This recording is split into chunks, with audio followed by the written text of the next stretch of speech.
Саламатсыңдар ма балалар? Бірінші сынып дүниетану. 21-ші сабақ.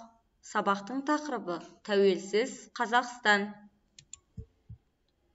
Тәуелсіз мемлекет деген сөзді естігенде сен қандай ой түйдің? Қазақстан 1991 жылы 16 желтоқсанда тәуелсіз мемлекет болды. Тәуелсіз елдің өз шекарасы мемлекет болды. Тәуелсіз елдің өз шекарасы, мемлекеттік тілі, рәміздері, ата заңы, астанасы, ұлттық валютасы бар. Ол басқа мемлекеттерге тәуелсіз, дербес болу деген сөз.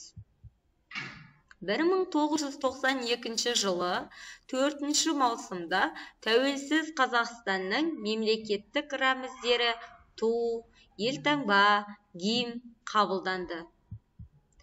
1995 жылы 30 тамызда мемлекетіміздің негізгі ата заңы қабылданды.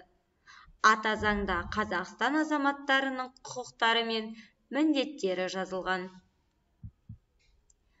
Бұл суретте балалар Астана, еліміздің астанасы, Астана қаласы.